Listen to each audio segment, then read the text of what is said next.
Hello and welcome to episode 34 of Inherited Will, a One Piece podcast, a weekly podcast discussing each week's manga chapter and a reread of past chapters. My name is Thomas. And I'm Jordan. We'll be jumping into chapter 1031, then later chapters 389 through 399. Got a lot going on here, huh? Oh yes, starting off with a lovely color spread done by the man Oda himself. I saw a time lapse of this going around Twitter today. The man puts in a lot of effort into these suckers. I mean, there's a lot of detail, right? Like, he makes them all look so good. Quite so. Now, it's my understanding, Jordan, that this particular cover art has put the fandom into a very mild state of contention, just because it appears to be, you know, all the number one guys of the various crews that these people belong to, right? Mm-hmm. The contention point being the fact that Shiryu is included, because Blackbeard's crew is like, it's got the 10 Titanic captains, or whatever the heck they're called, and the leader of the number one ship is not Shiryu, but Jesus Burgess.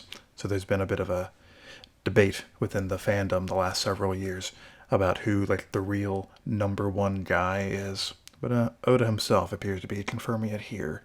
Not the burly man with the bag over his head, but Shiryu. I'm okay with this. Yeah, I didn't know that was really a fight going on. But it literally doesn't matter, but yeah, this is right? the point people were making. But hey, Oda put it to rest, and I'm here for it. I think it's also kind of being debated who the 10th guy is, because, and I may just be incorrect about this, but I think we've only been shown 9 main crew members of Blackbeard. So there's like a mystery 10th person that's in charge of one of the ships that people are all hyped up to see. Maybe that's Aokiji, if he like actually has joined them, even if it's like facetious. Who knows? It's a big old mystery right now. I don't want it to be Aokiji, but I'll be waiting with bated breath. I'm sure it's Beppo. That's why he's here, right? Not because of the law connection. Definitely Blackbeard. Don't do it, Beppo. Look how cute he is with his little blushing cheeks. He's so casual here, with Zoro looking quite menacing. It's a good balance. They're both looking at Zoro's sword, it looks like, but with very different opinions about what they're seeing. Yeah. Regardless, good sword. Indeed. They're both very impressed, and so am I. But that takes us right on into the chapter proper, chapter 1031, Warrior of Science. We're starting off with the winner of the biggest moron in One Piece award. This man who claims that Big Mom definitely couldn't have survived that. We don't even know who said it. Like, Oda won't even show their face because we dunk on him too much. He will be forever shamed if he shows his face in public after this. So, yeah, I guess it could be that, like, bug-faced dude there. There is a little bit of a triangle coming off of that speech bubble. He's got enough going on. We don't need to do anything to him. Indeed. We see the aftermath of the big ol' awakening blasts from Law and Kid from the end of the last chapter. They're both pretty tuckered out after doing it, which doesn't bode well for them going forward. Law takes a moment to ask our man Kid, hey, tell me all the secrets about your power, pretty much. Kid does not respond favorably to that. Important information for Law to know, but judging from the immediate aftermath, the answer seems to be not very long. Not in this situation. I would guess there are a few factors that play in, but they don't have time to think about that. Quite so.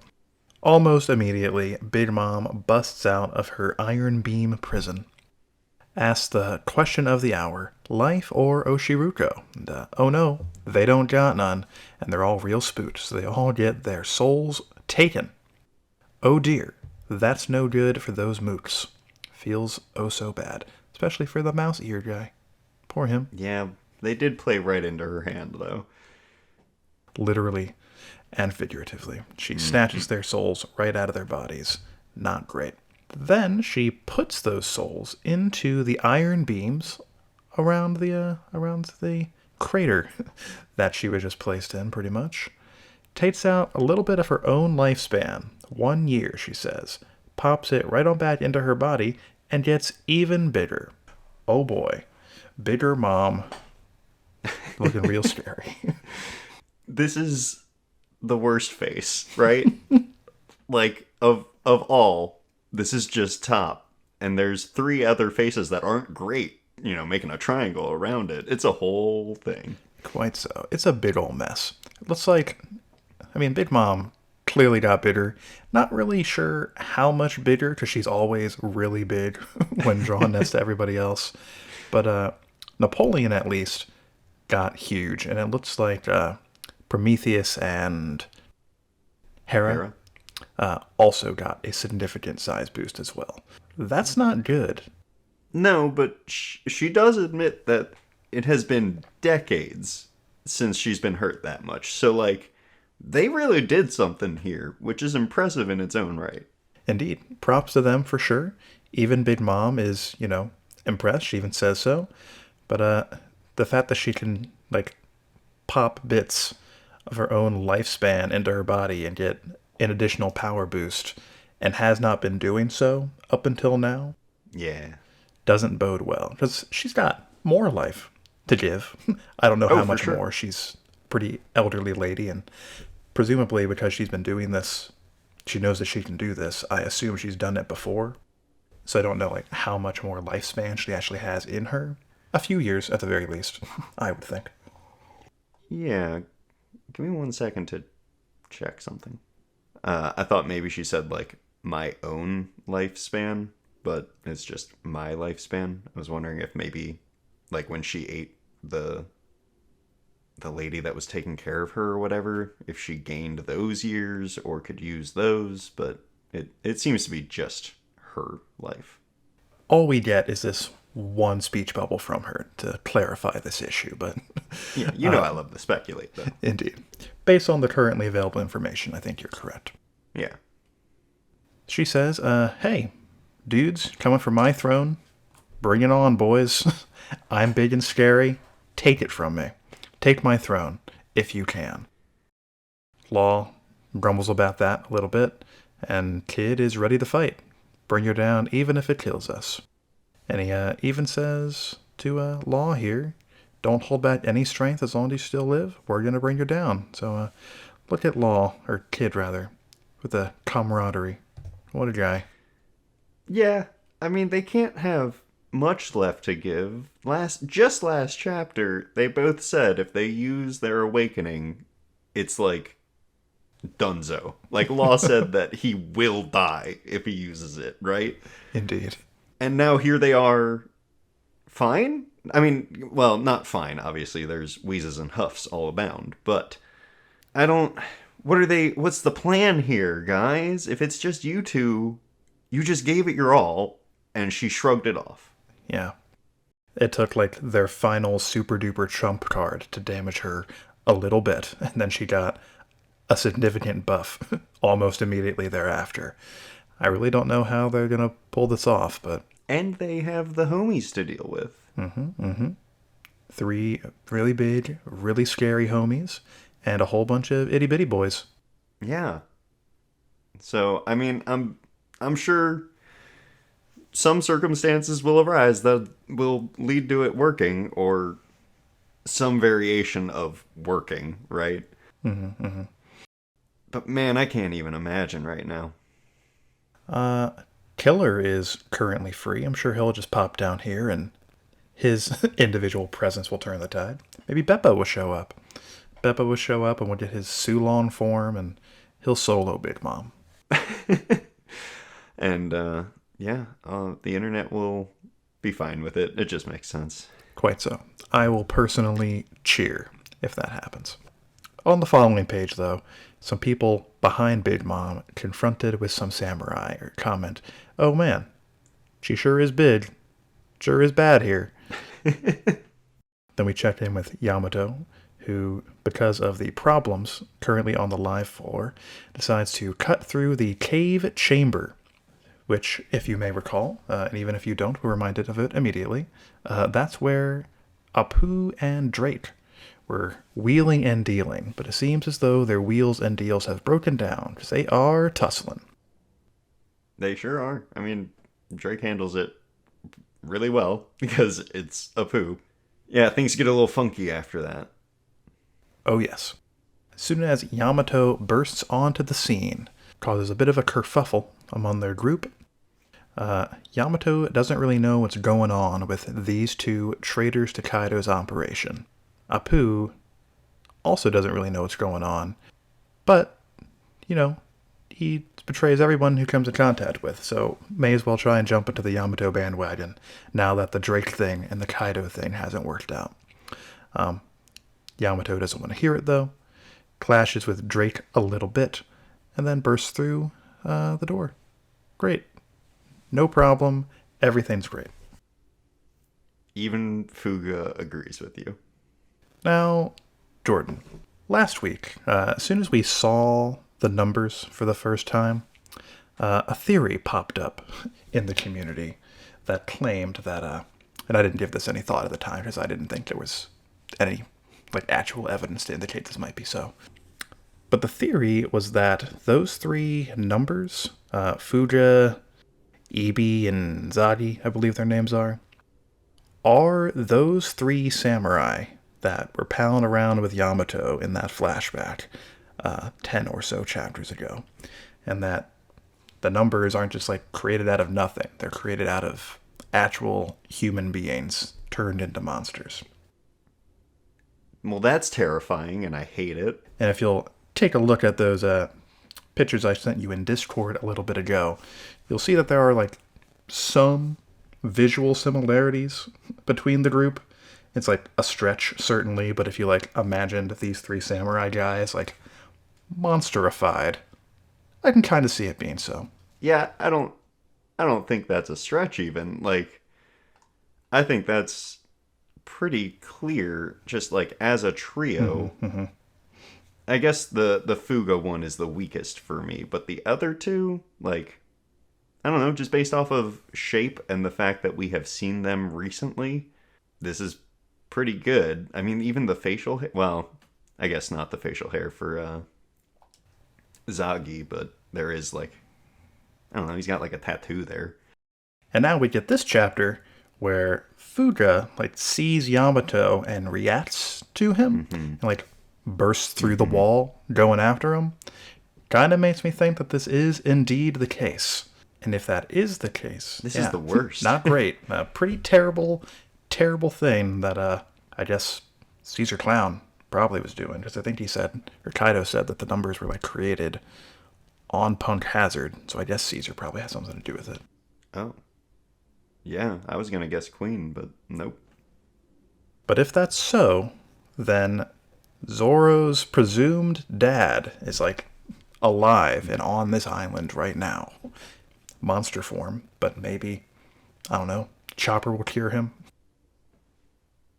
There are at least, 3 pretty good doctors. Well, 4 pretty good doctors here now. So if anyone can cure this terrible monsterization that has happened, they're probably on this island right now. Yeah, but also, there's so much chaos going on, and I worry that they're gonna get hurt, I guess so. I mean, if their intent is to just kind of follow Yamato down to the basement, I can't think of any specific reasons why that might be so, but I guess it depends on how Yamato reacts to them. I doubt that Fuga is something that he can react to and be like, oh, that samurai. So he could see Fuga as an enemy trying to attack and take them out. I don't know. I doubt Oda would do that, but it popped into my head, so there you go. It's also a little strange because Yamato has been stuck on Onigashima for his entire life, pretty much. And that whole thing where, he was stuck in the cave chamber and the 3 samurai broke out and confronted Kaido, that happened when he was, a small baby, pretty much, a little child. Yeah. So they've been on the same island, just kind of not interacting in any way for a decade or two, probably. That sounds like a punishment that Kaido would enact, yeah. I suppose so, but like, why make that like a punishment if he's already like a monster, right? Wouldn't you think that Kaido, dickbag that he is, would kind of want to be like, this is what happens to people who befriend you? Something along those lines. I mean, yeah, I guess so, but do we even know when the numbers were created? Like, how long has Caesar been working with Kaido? Oh, I have no idea. Exactly. So, like, we don't know when the monsterification happened. So they were just spared the first time when they confronted Kaido after breaking out of prison? Kaido just bopped him and put him back in jail, pretty much. Maybe. I mean, if they have some sort of historical, cultural significance, then yeah, maybe. And especially if he had plans for the numbers pretty early on and knew that he needed, like, decently strong people or something of that sort. He wouldn't... Well, he probably would willingly use his own people, but if he already had these samurai, why not use them first, right? That's true. Plus, Kaido's MO is kind of like defeat a dude, break him down, and try and get him to join his side. So maybe he was just kind of trying to wait him out. But they never broke, so monsters they had to become. That would make sense. Yeah. So, interested to see if this goes anywhere. It's classic Oda introducing what may be a pretty big development pretty late in the game. But I am fascinated by it, and I really hope it goes somewhere fun. Yeah. Hopefully fun, not sad. Quite so. No doubt it'll be really cheerful. Yeah. We pop back to the second floor of the castle, where Robin and company are fleeing from CP0. Apparently, they are real buff. Robin and Brooke jump down to the floor below, where Robin comments that the mask-wearing people of CP9 are the most elite of the CP9, meaning these two guys are especially buff even among CP0 members. So that's pretty spooky, if so. I kind of thought these dudes were kind of the chumps of the group, considering how they were being sassed at by Rob Lucci, but not so, apparently. I mean, Rob's just a cocky dude, so... Indeed. I also was reading this morning, shortly after the chapter came out, a tweet by Sandman, one of the many pretty good translators in the community. He read the chapter this morning, of course, and then tweeted something he remembered from back when Film Gold came out. Apparently, if you saw that movie in Japan, they gave you like a little mini info booklet that describes like the characters in the movie and their roles. And in that, so its level of canon is of course debatable, but in that little booklet, it describes Rob Lucci's job within CP0 to be the commissioner, and also he received that job after Spandam's dad, got like too ill or something for it. So he might like literally be the boss of CP0 now. Oh.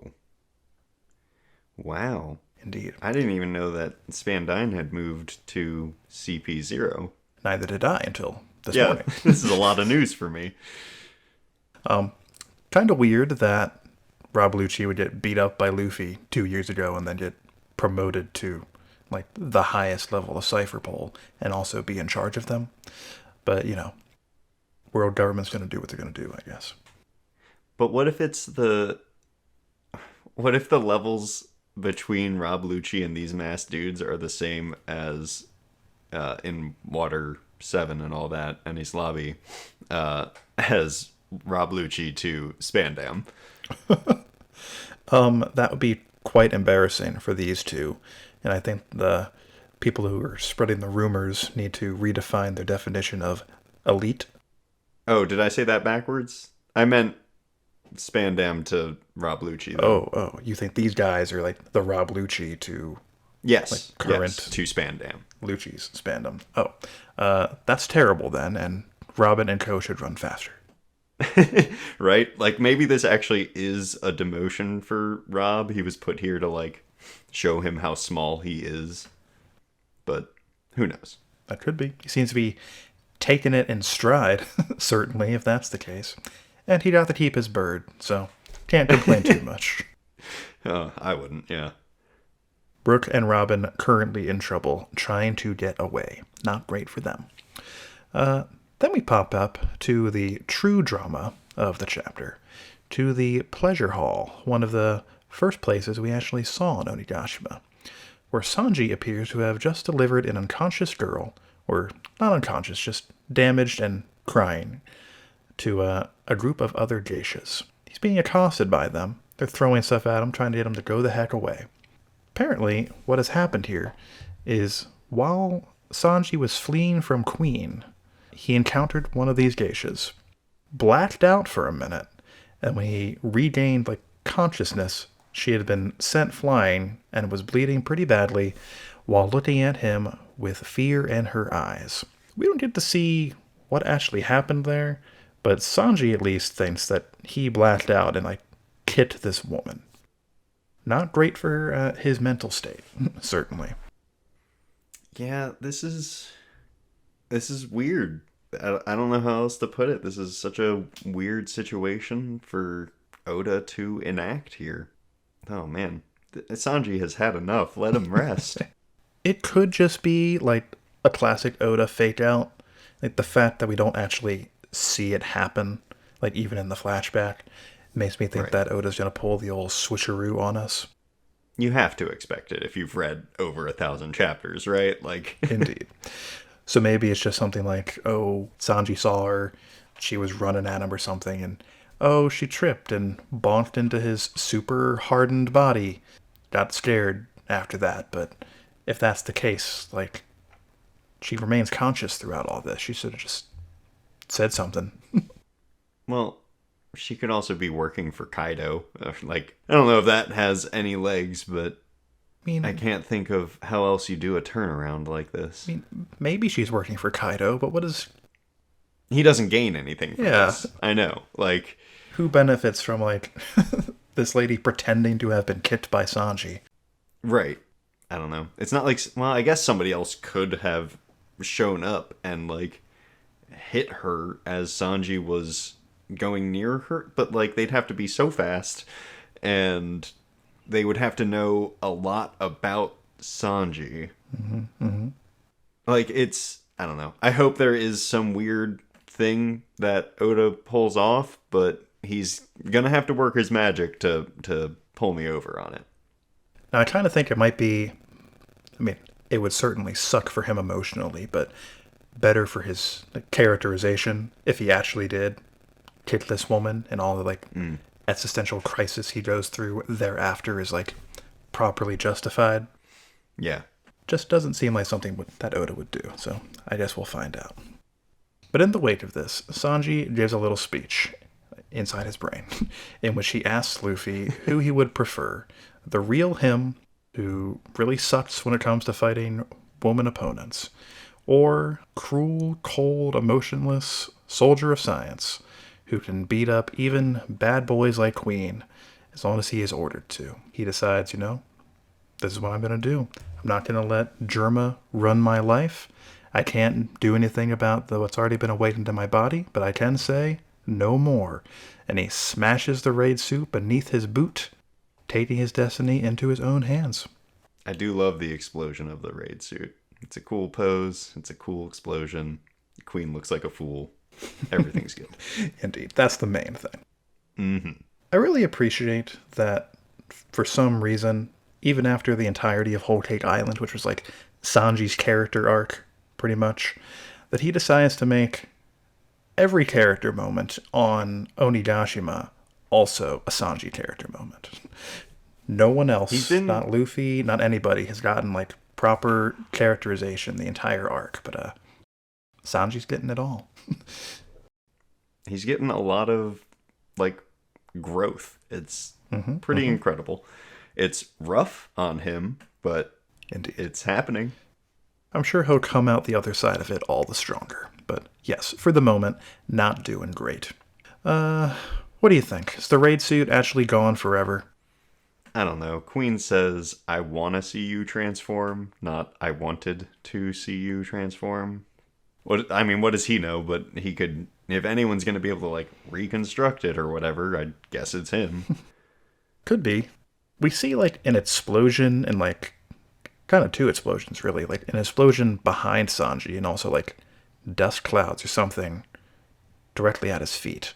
But the raid suit itself is like a shape memory alloy, so it could be that the raid suit itself actually survives this stomp, and it's just like the canister that is exploding. So maybe somebody like Frankie could like reconstruct it. But if that happens, it kind of makes this moment, fly out the window. So I sure hope that doesn't happen. Yeah, it'd make it a little less impactful, huh? Sure would cheapen this if it just got undone at the end of it. For the moment, Sanji's looking real cool. He says here, farewell Germa, farewell woman's bath. Gotta do this one myself. Good for you, Sanji. At least not going to be perving on women while invisible. Well done. I'm so proud of him. It's the smallest of small bars, but I'm glad he cleared it. Then Sanji decides to make a phone call to his buddy, Zoro, who's currently really busy, but, he can text and drive at the same time. It's safe. If you can do ventriloquism, this is nothing. That's true. He's holding a conversation with a sword in his mouth while using those swords to deflect attacks. From one of the most powerful dudes in the series so far. Indeed. Busy man, this Zoro. Sanji's basically called him to say, hey, I don't know how this Germa augmentation thing is going to pan out for me. I know we're going to beat the Beast Pirates real soon, but if after the fact I'm not acting like me, finish me off. And Zoro, chill man that he is, and, he's got to keep that little competition he's got with Sanji going, decides, you know what? That sounds good to me. Something to look forward to. But, hey man, don't die before that. Keeping that little bit of a brotherhood between the two of them alive and kicking. I like that a lot. Makes them both look like real cool boys that respect one another.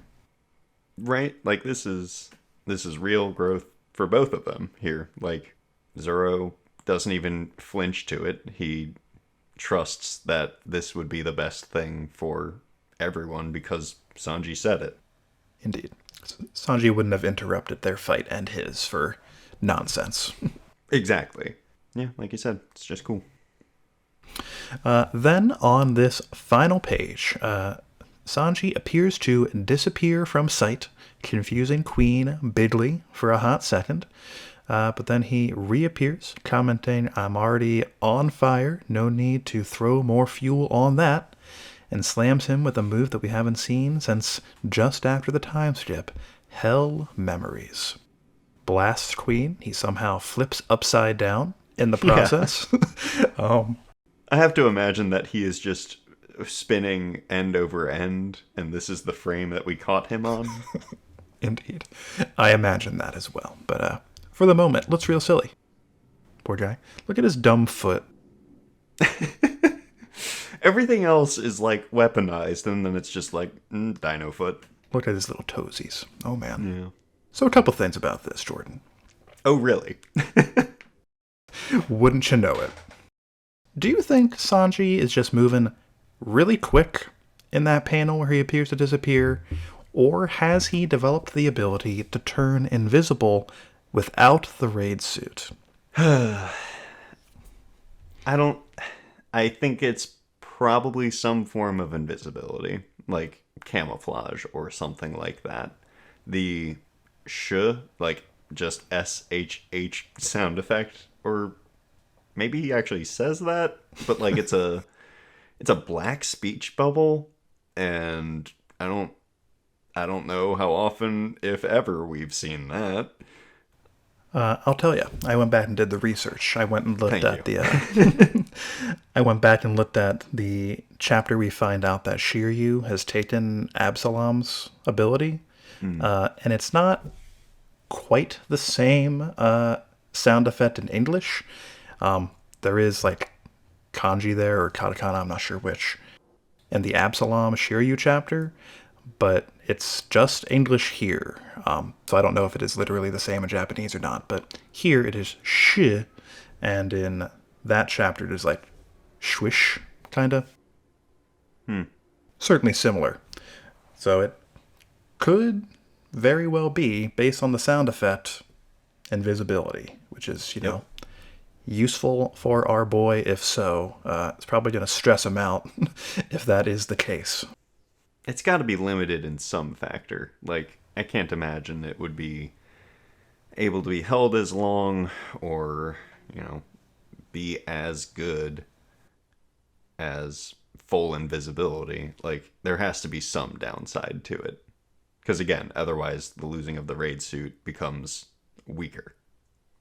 But if this is invisibility, that is good news for people like me who were concerned that it would be revealed that Sanji's fire powers were due to his Germa modifications.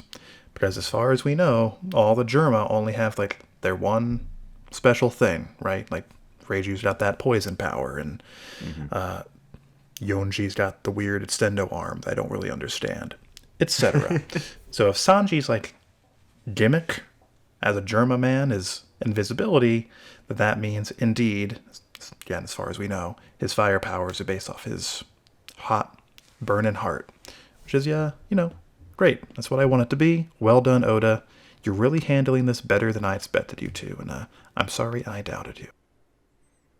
It's still really weird because it's uncharted territory, but, like, he has to stay relevant with Zoro, who probably also is getting a power buff here. Like, he's got advanced armament hockey, right? Like, that's the last... Is that the last power-up that he got? Or was Enma after that? He got Enma. Zoro hasn't actually revealed the ability to use advanced armament like Luffy was using it in his training, but he was stated by Kaido to be using advanced Conqueror's hockey. Oh, that's what it was. Yes. Thank you.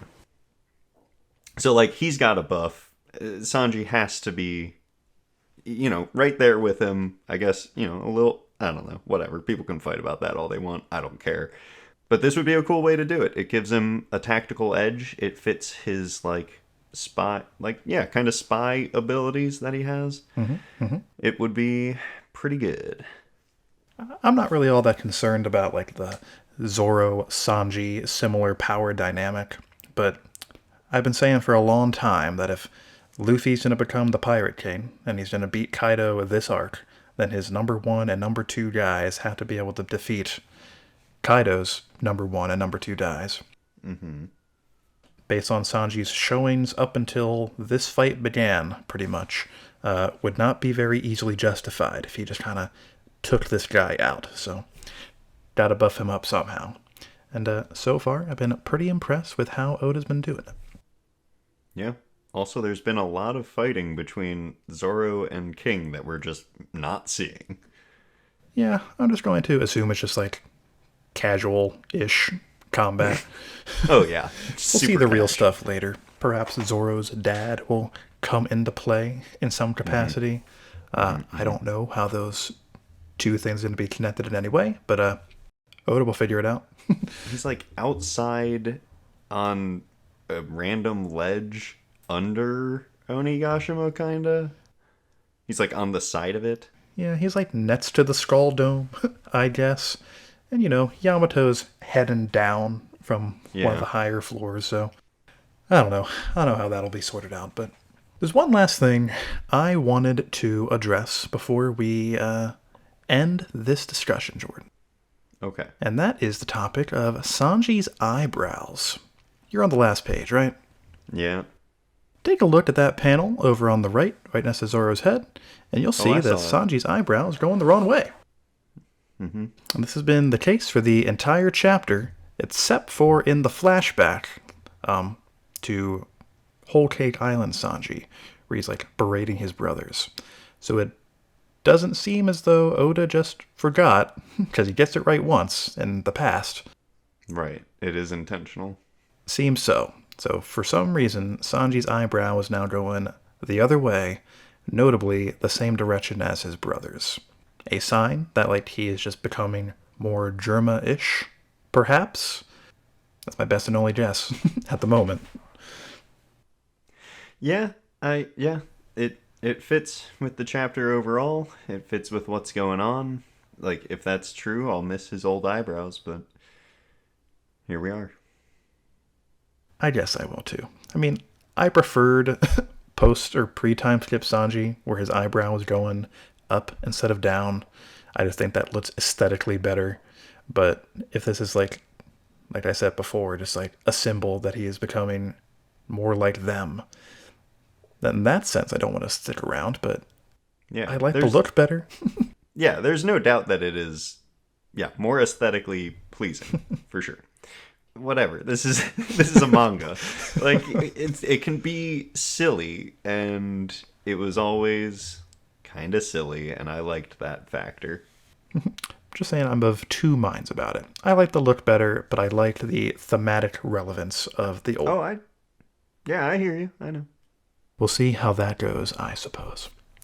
I think we have rambled on about Sanji enough again.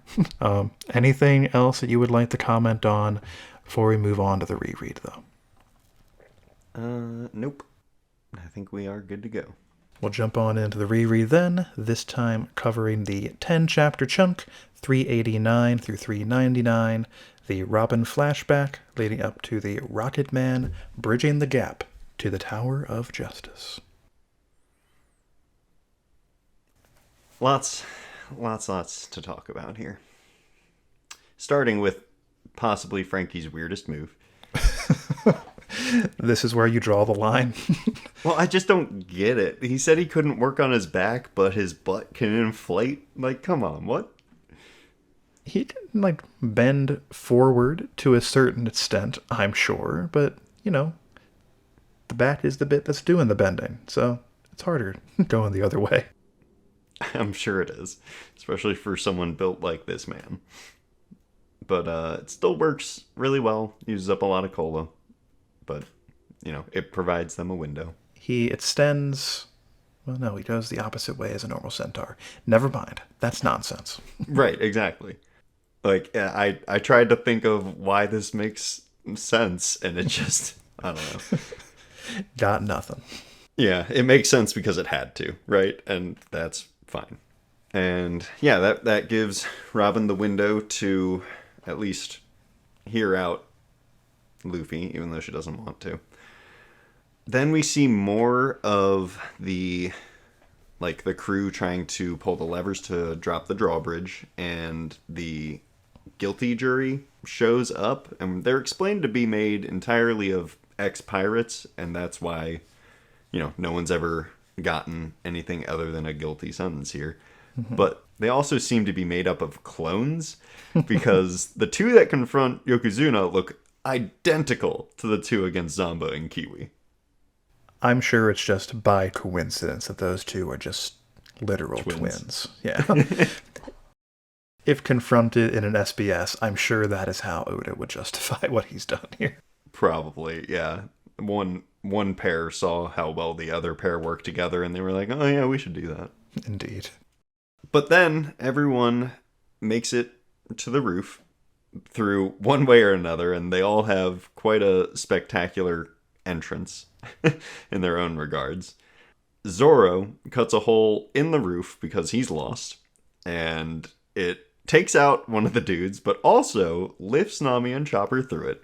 Nami lands quite gracefully. Chopper gets a bonk on the head. Then Zoro just kind of pulls himself up, presumably with just one arm. Sanji does a flying soup boot through the hole, and he goes through this hole that was created just recently, and somehow thinks he's the first to arrive. And then Usopp is thrown by one of the giants, and we never really see him land, but he does have a major lump on his noggin the next time we see him. Indeed. We can just kind of assume how that landing went down from that. Yeah, he's pretty upset for the next, couple panels we see the poor guy. It's rough being the normal guy in this crew of monsters, plus Nami. He's doing... Yeah. But at least Nami didn't get literally tossed up a building. Yeah. Yeah, or he didn't be assaulted as a use to launch other people into the air. Indeed. Oh boy. It's rough out there. Yeah. But cut back to the Giants killing dozens with a belly flop. That's a pretty good move. The classic Oimo press. I think it was like last chunk where like they put in like the voted fan favorite attacks, I think it was. Yeah. I'm sure if this had happened before that, it would be number one, no doubt. It's number one in my book. Indeed. I love that it gets a name. It's good. He's probably used it so many times. Oh yeah. I'm sure Eni's lobby is used to getting like invaded, so they're very busy all the time. But when they're not busy, thinking up cool attack names. And I mean, they jump down from the tower when they're first introduced. So he probably thought about that as an entrance move. Indeed. That's his special entrance move, akin to Might Guy's dynamic entry from Naruto. Yes, you gotta look cool. But then we jump to Robin's backstory, which is really the meat of this chunk. And the most tragic thing that was ever put to paper. It really is. We'll get into it, but man, it's so sad. I mean, one of the first things that's just awful is a kid points at Robin, calls her the monster girl, and their mom scolds them for the pointing and the pointing only. Cool kid, cool mom. No need to apologize for your unkind words. Only the rude gestures that would get you like kicked out of being one of the costume people at Disneyland or what have you. This kid's future is ruined. Yeah, this is the true crime. Yeah, but it's okay because Robin is a tried and true capital G genius. Like, confirmed, being an archaeologist scientist at the age of 8. Like, just incredible. I know she's done nothing but read for 6 years, apparently, but damn is she good. At an impressive pace, it seems. And I think Clover says that it was like a doctorate exam or something Basically, like that. Yeah. So she's like a doctor of archaeology? Yep. So that's pretty dope. Well done, Robin. You've made great strides. Yes. When I first was reading through this, I was like, oh man, are they just, like, is this just a test that they gave her and they're celebrating to make her feel good? Like, is this adults doing something for a kid? But no, this is real. It has to be real. Yeah. But speaking of Professor Clover, that dude's rad as hell. Big fan of the Clover Man, huh? Yeah, a lot of these like mentor types have just been really hitting home lately. Iceberg and now this guy, like two dudes who really have their shit together and follow their code and like just doesn't back down. I love it. Indeed. This man later even stands up to the Gorosei themselves and doesn't bat down until he's literally shot to death. Good on you, Clover. Well done. So in this big tree, there's a model of a planet that has 6 moons, one of which has its own moon. Is this the planet that our story takes place on? You know, there's been a lot said about the globe in the Tree of Knowledge. And I don't know. I have no fucking clue. Right. I mean, every time we see the moon in the story, there's only ever the one, right? The mates aren't talking about, oh, if we look at one of the like 30 moons that are in the sky, we'll turn it to a Sulon. So either their moon or their globe is just wrong. Really bad. Indeed. Or maybe between the time that globe was made, because we know the Tree of Knowledge is really old. That's true. Between then and the present day, 5 out of those 6 moons got destroyed. And maybe that's why the seas in One Piece are all super weird. Oh, I kind of like that. That's fun. I think it kind of makes more sense if they're all super weird with a bunch of moons, but yeah. I would imagine that would also be weird if you like had a bunch of moons and then you lost them. Right, like if they were always there since the forming of the planet, or well, I guess it wouldn't be from the forming, but soon after or whatever. Indeed. Shortly thereafter, yes. Yeah, that could influence some stuff. Indeed. That's literally just speculation, but, maybe Sure. it has something to do with what happened during the Void Century. Oh man, yeah. Who the heck knows? Maybe that ancient kingdom was on the moon, and Kane is a Lunarian from that moon, one of the 6 moons that got destroyed, and that's how Oda's going to loop it back into the story. Yeah. Joke's on you, Oda. We figured it out. Beat you to it. Sorry, bud. We've revealed your secrets 7 years early. Well done, but can't pull the wool over our eyes. Nah. No. So, when Saul gets his introduction, there is a little placard thing that makes sure to specify he's a giant, just in case you were confused. Like, I'm pretty sure Robin is in this same frame, just really tiny. But I love the confirmation. Indeed. Just gotta make it extra clear for the slower members of his reader base. I get it. But I really appreciate that, like, almost immediately after that, we get a little bit of insight into, like, giants as a whole. Just because Saul, in brief, says, I'm a giant too, but not all of us are, like, from those, like those savages, like the ones from Elbaf. Those are the famous ones, but apparently there are other giant nations scattered throughout the world. And that's where one of them is where Saul comes from. Yeah, they're not just a warrior race. Like, they have lives and stuff, Indeed. It's cool. It's interesting to see one of them made it to, what was he, Vice Admiral?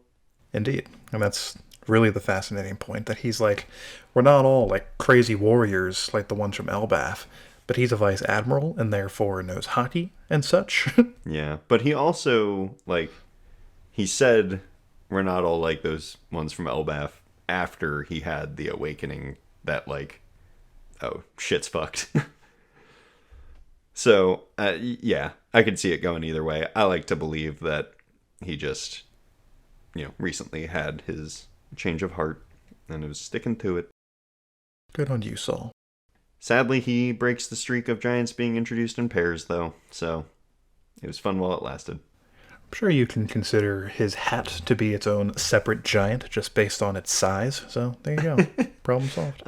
Yeah, either that or Olvia's brain, which is probably gigantic. Indeed. But, I mean, Saul proves to be a pretty dang smart in his own right. Like, I don't know. I think it's really good, and I'm sure a bunch of people agree. The whole, when you're happy, you laugh. So it follows that when you laugh, you'll start to feel happy. Like, that is just psychology. If y'all didn't know. Like, if you smile, you will be happier. And, it's great that Saul saw this, like, really vulnerable, really sad girl that like made fun of him, and he was like, well, okay, I'm gonna turn this into a lesson, actually. Truly inspirational. Love that guy. Back to Clover. He points out the real mystery of the poneglyphs here when he's like being confronted by Spandine and is basically like on the ground, rounded up with all the other archaeologists. In my opinion, he had to know that Robin would still be like listening nearby, because apparently she's just done that her whole life. Like, that's how she knows about the poneglyphs to start with. That's how she learned how to read the poneglyph, as a matter of fact. Right. She's just that good at sneaking around. It's fantastic. But he like makes sure to condense the mystery behind the stone one last time, both for her to take on to the future and also to make the government know that, like, they're not infallible. Like, they can be found out and they can be toppled. And I love it. Like, it is such a power move to pull this out when you have guns trained on you and a buster call waiting. So when the Elder gives the order to actually attack O'Hara, there's a panel where it shows them in silhouette with his head in hand, looking almost kind of sad. And that doesn't really fit the personality I have for them in my head, but I think there's something later where he's like shown to be remorseful about it. Uh, so like I don't know. That just adds to the mystery behind these dudes. I suppose it could just be like he's feeling bad because they figured out our secret, and maybe someone else could. Or maybe it is like you said, and he just feels bad that they had to be wiped out because he says that, or somebody says that the scholars of Ohara have been like an actual pretty big benefit to like cultures around the world. So I'm sure if it could be avoided, he wouldn't want to wipe them out. But secrets got to be kept, I guess. Yeah, yeah. I mean, I don't know. This seems like a pretty direct parallel or analog to or nod at the oh shit, I'm blanking on it. What is it? The Library of Alexandria or something like that? Indeed. Yeah, pretty clear. We just lost so much information and really useful stuff that could have been used for any number of improvements. But a few people or one group decided, well, that's not allowed, and took it out. Really sucks. Pour the tree of knowledge. Yeah, it was a weird looking tree, but it didn't have to go like that. Indeed. Anyway, Spandine proves that he is as unintelligent as his son when he starts the Buster Call while he and his men are still on the island that's being targeted. Yeah, I mean, he really didn't think that through very well, but he, I say, had never seen a Buster Call before. He had just heard about it, and he just made some assumptions about how it worked in practice. Didn't work out. What were those assumptions? That they would aim around him and his men? Well, I think he just assumed that they would, wait a hot second for him to leave, and then he would signal them again for the shots to actually be fired. Gotcha. I think he assumed button press 1, preparation. Primes it. Right. Yeah. Fair enough. He still should have checked that before he got the button. No doubt. Maybe, I think it was Sengoku who gave him the thing. Mm-hmm. He should have explained the particulars at that time. Yeah. I think Sengoku's usually a pretty smart dude, but not here. Part of his plan to get rid of Spandine. There we go. 2 birds, 1 stone. Yeah, sadly, as we knew, everyone except Robin perishes here and now. Even the theoretically innocent ones, thanks to your boy Akainu. Yeah, fuck that dude. Our first instance of that man being the most terrible man, which, fortunately for Robin, helps Aokiji make his decision to let her live. Yeah. I mean, Aokiji is a mystery. So many mysteries still. He proves he's not as bad as Akainu, so yay. A low bar, but yes. He does take out Saul, though, who has the will of D, and I guess passes that will on to Robin? I guess so. I mean, right? We don't really have any indication of, what the will of D even is, really, but, certainly passes on his will. I mean, he's got the D, and everyone in his family has that in their name, so that's, I mean, that's how I take it. And I think Saul is, the only Marine guy we've seen to have it. Does Garp not have D? Well, sure, but, don't prove me wrong immediately. Sorry, I love that man. You really put me on the spot here, Jordan. But, yeah. Aside from Garp, I guess, who is, a weird exception, because both his son and his grandson are, huge criminals. Oh, yes. But yeah, Garp and Saul. The 2 Marines with even half a conscience. I've heard some theories out there that Robin could be Luffy's half sister. Some people seem to think that Olvia and Roger could have met up and had a kid. But I don't know. Considering Ohara is in the West Blue and I don't know Roger's timeline all that well, I certainly haven't signed on to this. Well, Roger was born in Lodetown in the East Blue. then when he left there, I mean, maybe he traveled before that, but he met Rayleigh, also in Lode Town, before starting his mission. But they were pirating for a long time, so anything could have happened between point A and point B, I guess. But and Robin does have black hair. That's true. There's only a few people in the world that do. I think it's just a bit of a stretch that, some people want to be true, but Indeed. Had to throw it out there. Quite so. A big who boy to that one. Rereading this has, made me excited, for lack of a better word, for when Akainu comes back into the main story. I don't know, he's just a real wild card. You mean in the present day, when he shows up on Wano or whatever his next bit is? Yeah. Where he's gonna pop up next, what side he's gonna be on at that point. I don't know. I don't necessarily like him, but of the admirals we've seen, I guess he's the best of the bunch. Are we talking about Akainu or Aokiji right now? Ah, fuck, I messed up. I meant Aokiji. Okay. I have Kuzan written it, and I was like, I can change this on the fly, but no, I couldn't. I was on board with everything you were saying until you said Akainu was one of the better Marines we've seen. Yeah, that's my bad. We literally established the opposite of that to be true. Talking about the ice guy here. Indeed. But yeah, last we saw Aokiji in the flesh, he was messing up a Doflamingo real hardcore. And Doflamingo was like, oh, I hear you've been working with Blackbeard for some mysterious purpose. Yeah. Maybe he's the 10th Titanic captain? Oh, man. For what reason would he be working with Blackbeard? Yeah, that doesn't seem to fit what we've seen from him lately. It might be an undercover sort of thing, but Blackbeard seems to be a fairly cunning dude. So I'd be kind of surprised if he was fully duped by this guy. I don't know. Maybe he really has turned. I don't think so. I hope not. Let's say that. So we still don't know where Robin got her fruit powers. She just kind of has them. And I think that's pretty weird.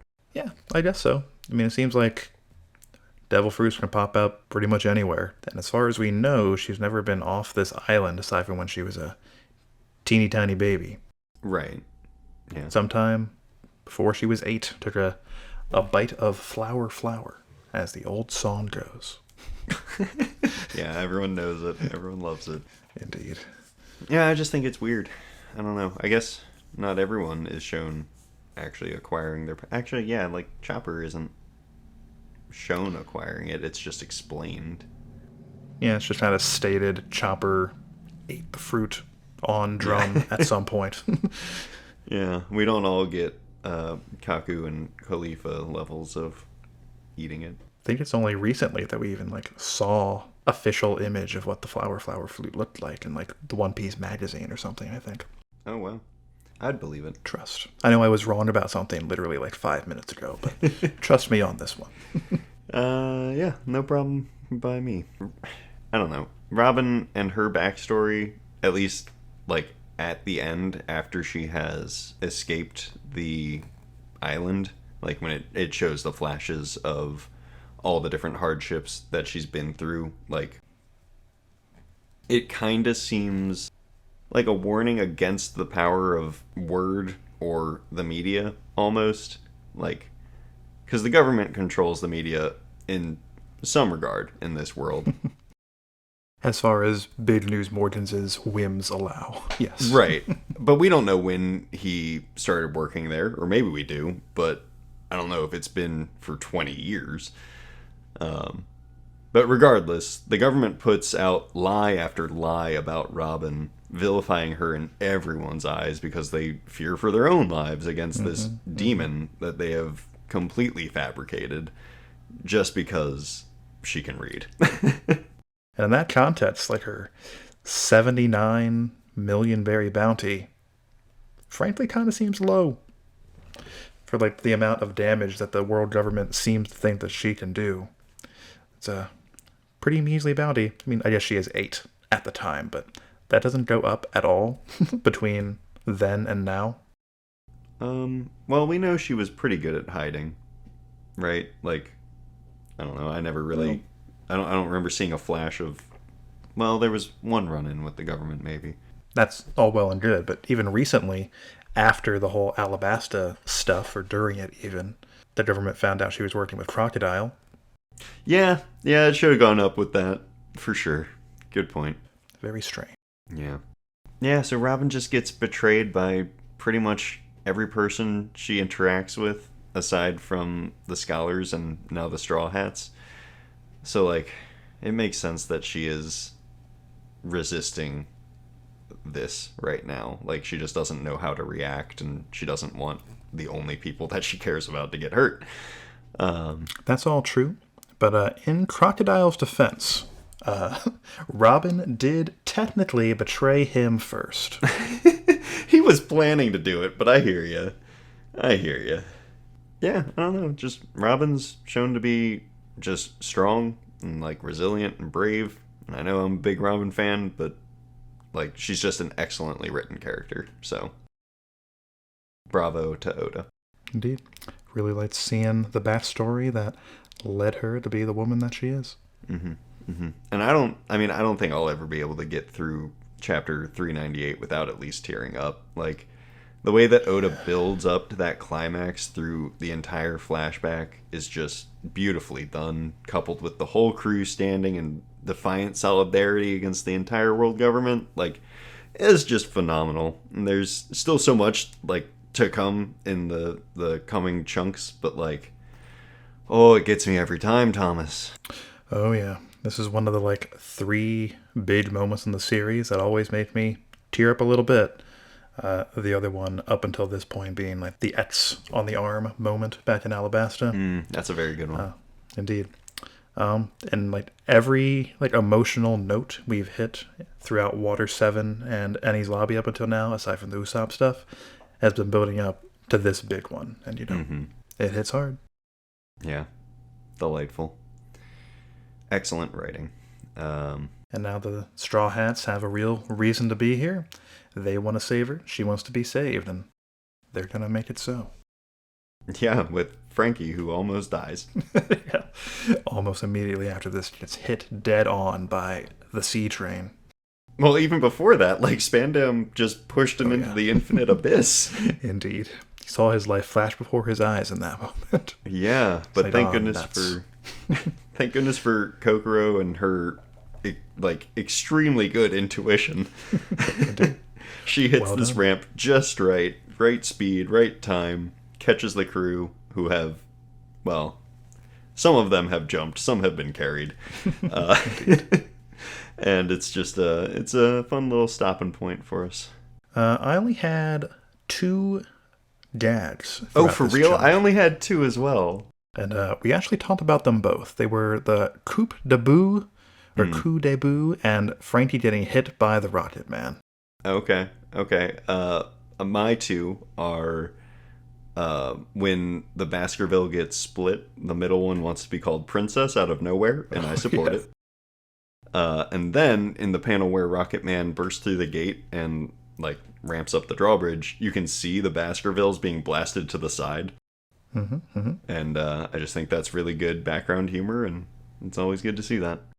You've been really finding great amusement in the Baskerville crew the last few chapters. They're just weird.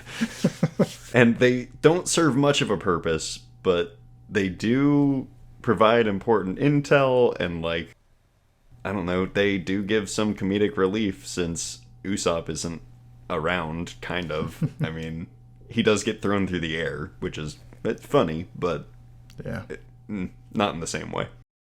Narratively, he like serves as a roadblock to our more minor characters, but you know, that's not where like the meat is. So, gotta make him relevant in other ways, I suppose. Gotta make him memorable. But that covers our respective thoughts. Hooray! There is a break next week. Next chapter doesn't release until November 21st.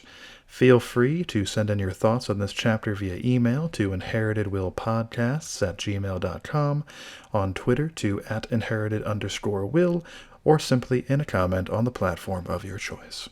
As always, thanks for listening.